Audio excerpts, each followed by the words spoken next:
Good morning to you, Tobias. Do you support Rishi Sunak's decision to launch this military offensive overnight? Yes, 100%. Indeed, I've been calling for it for some time. There's only so many weeks you can go by with international shipping disrupted in the scale that we've been seeing before international action has to respond.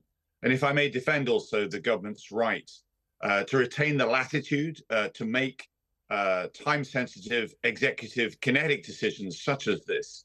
Otherwise, the call of recall in Parliament and so forth, you simply give warning of your intentions to your adversary, and that actually could undermine what you're trying to achieve, but also put your own security in danger. This was approved by Cabinet. It was also included the opposition leader, and the Speaker was informed as well.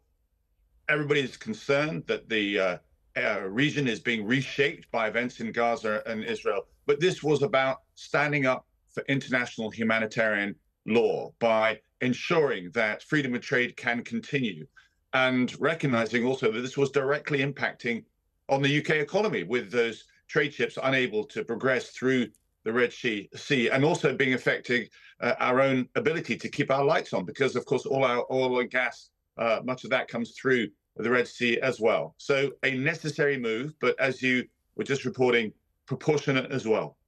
I think that's really important for people waking up this morning, Tobias, to understand that 12 to 15% of global trade goes through the Red Sea and into the Suez Canal, but also 30% of container ships. This has a real impact on people in this country in a cost of living crisis. And that's why it's so important to ensure that the Red Sea and the Suez Canal remains open to all vessels.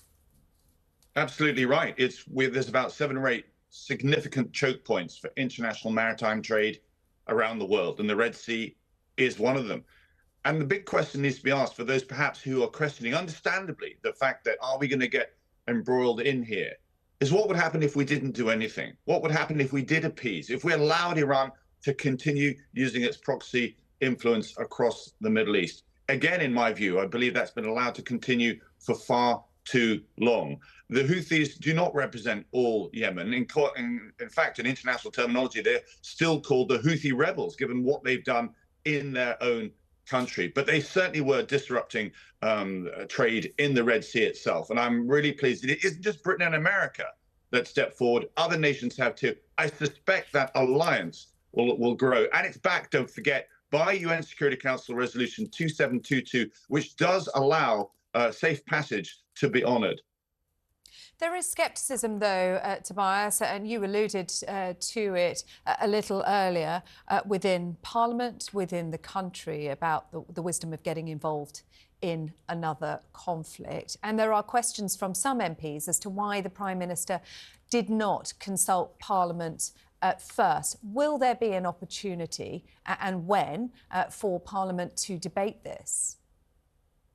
You know, I had real concerns when Grant Shapps, the Defence Secretary, raised the bar to say that this would not be tolerated, that we were going to set another set of red lines. If you recall, back in 2013, we did exactly this, where we said we would respond and then we didn't. And that showed how weak the West had become, if you like, how risk-averse, timid we'd become.